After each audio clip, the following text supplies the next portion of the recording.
Imagine you are kneeling in the dark, scraping at the base of a wall that has stood for centuries. You are a Mongol sapper, and this is routine. You have done this at 100 cities, maybe more. From the frozen steppe to the deserts of Khwarezm, you have crawled beneath cowhide screens and chipped away at stone foundations while arrows thudded harmlessly overhead. The screen above you is 3 layers thick, stitched and layered by engineers who knew exactly what they were doing. It stops arrows. It stops boiling oil. It stops falling debris. Nothing gets through. You have trusted your life to it 100 times, and 100 times it has held. Your tools bite into the mortar. Dust fills your nostrils. And then you hear something. A hissing sound. Faint at first, then sharp and unmistakable. You look up, and through a narrow gap in the cowhide, something descends on the end of an iron chain. It is a sphere, roughly the size of a man's head, cast in dark iron. You have never seen anything like it. The hissing grows louder, and then the world ends. The iron casing does not crack. It shatters. It ruptures into hundreds of jagged fragments moving at a velocity that no armor on Earth was designed to stop. The cowhide screen, your invincible shield, disintegrates. The men around you, their armor, their bones, their flesh, all of it is shredded in a fraction of a second. When it is over, and the smoke clears, the defenders on the wall above look down. There is nothing left, not even a trace. No bodies, no equipment, just scorched earth and silence. And the defenders have dozens more of these weapons ready to go. Welcome to the siege of Kaifeng. The year is 1232, and for the first time in their unstoppable march across the known world, the Mongols have just met something they cannot conquer with speed, discipline, or sheer terror. They have met the future of warfare itself. To understand how we arrived at this moment, you have to understand the war that preceded it, because this siege did not happen in a vacuum. The Mongol Empire, by 1232, was the most powerful military force the planet had ever produced. It was no longer led by Genghis Khan, the man who had forged it from nothing. Genghis had died in 1227, and the throne had passed to his son, Ogodai Khan. But the machine Genghis built did not slow down. If anything, it accelerated. The Mongols had been at war with the Jin dynasty of northern China for 21 years by this point. 21 years. That war had begun in 1211, and it had been a slow, grinding catastrophe for the Jin. Beijing itself had fallen in 1215, a blow so devastating that the Jin court had been forced to abandon its own capital and relocate south to the city of Kaifeng, deep in Henan province. By 1230, virtually everyone understood that the Jin dynasty was living on borrowed time. The Mongols had spent decades perfecting siege warfare, absorbing the knowledge of captured Chinese and Persian engineers who taught them to build trebuchets, siege towers, and battering rams, and to conduct mining operations beneath city walls. They were no longer just horse archers sweeping across open plains. They had become a complete military machine capable of reducing any fortification on Earth. And now the man converging on Kaifeng was none other than Subutai, arguably the greatest general in Mongol history, a man who had commanded campaigns stretching from the Korean peninsula to the gates of Vienna. 2 Mongol armies had already crushed the last major Jin field army at the Battle of Sanfengshan, eliminating any hope of relief. When Ogodai fell gravely ill, and his brother Tolui died under mysterious circumstances, supreme command of the Kaifeng operation passed entirely to Subutai. The noose was tightening, and there was no one left to cut it. On April the 8th, 1232, the siege of Kaifeng officially began, and the scale of it was almost beyond comprehension. Subutai's forces constructed a siege perimeter stretching 87 kilometers around the city. 87 kilometers. That is not a typo. This was one of the largest military encirclements in the history of pre-modern warfare. Inside those walls were over 1 million people, a staggering number swollen by waves of refugees who had fled the Mongol advance and poured into Kaifeng seeking safety behind its massive fortifications. Defending them was Emperor Aizong, the last ruler of the Jin dynasty, with approximately 40,000 soldiers.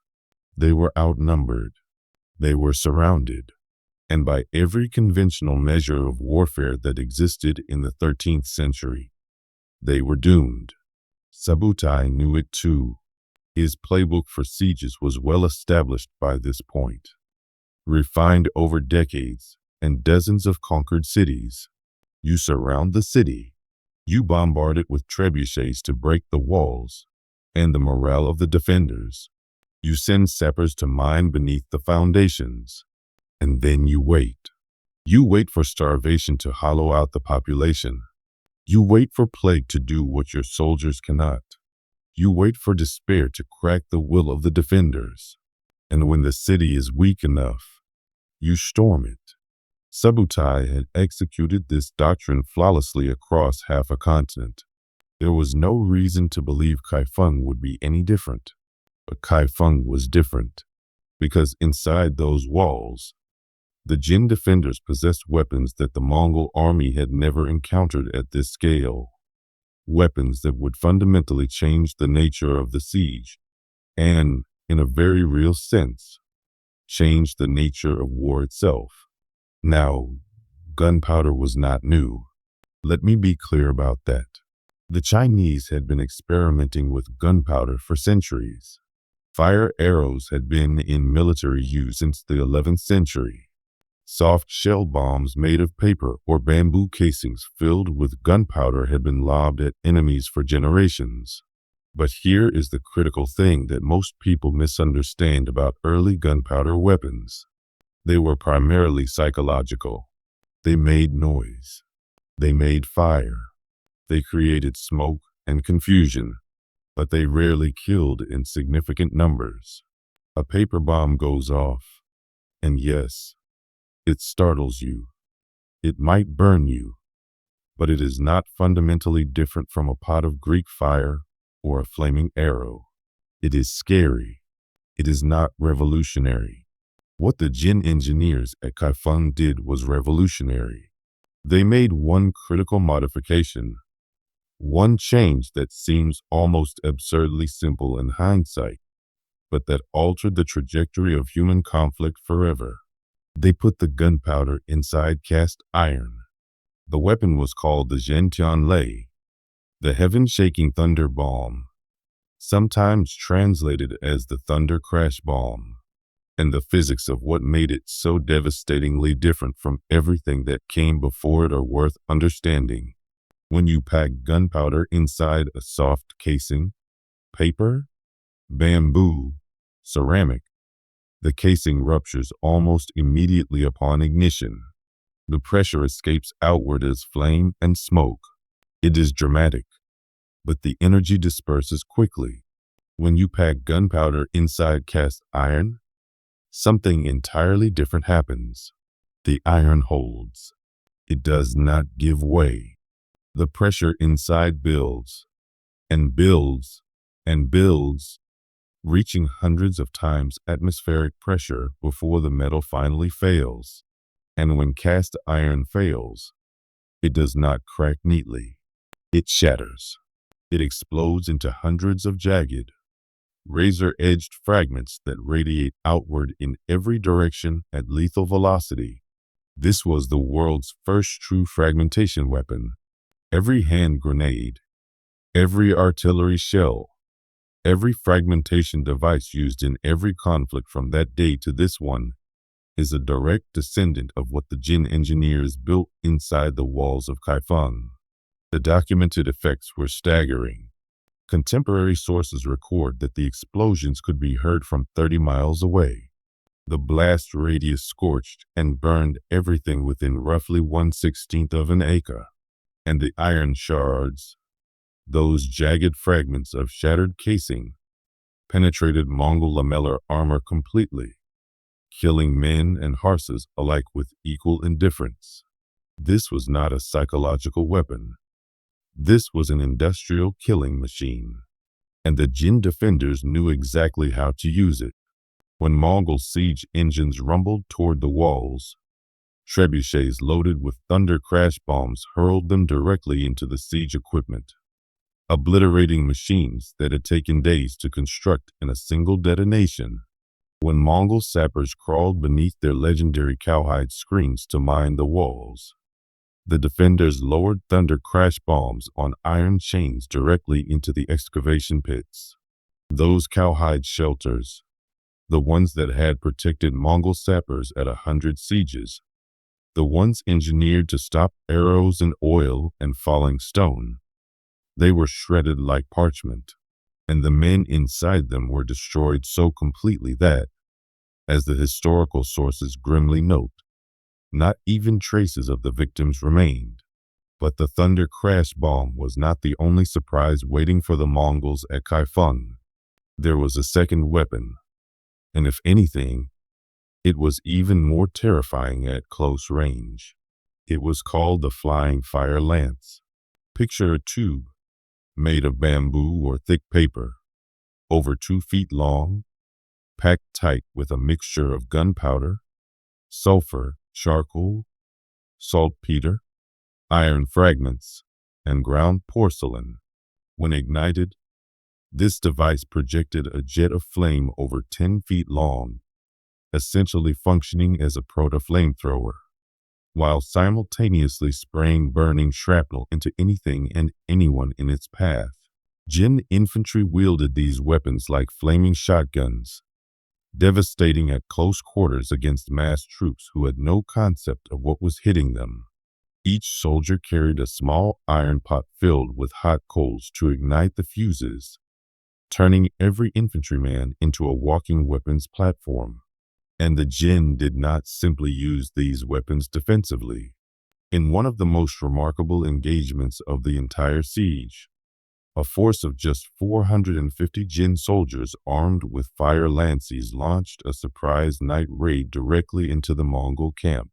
450 men against an army that had conquered half the world.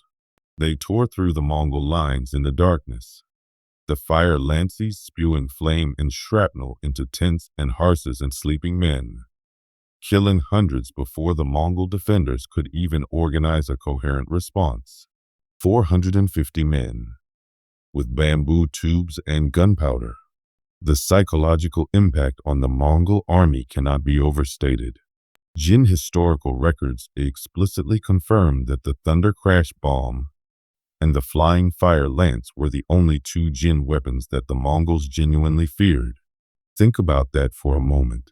These were the Mongols, the army that had swept from the Pacific Ocean to the gates of Eastern Europe, the army that had annihilated the Mongol Empire, crushed the armies of Russia, Poland, and Hungary, and built the largest contiguous land empire in human history.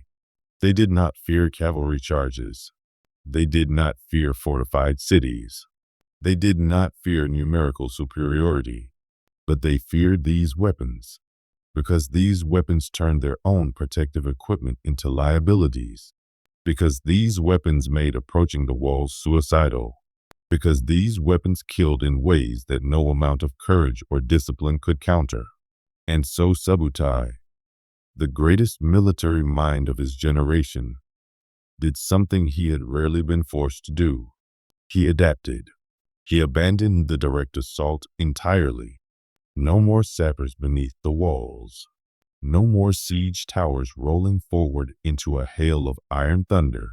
Instead, he tightened the blockade.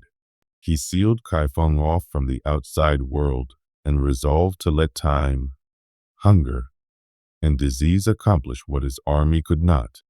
And it worked. But it took far longer than any Mongol siege should have. The siege ground through the brutal summer of 1232 and into a harsh, merciless winter.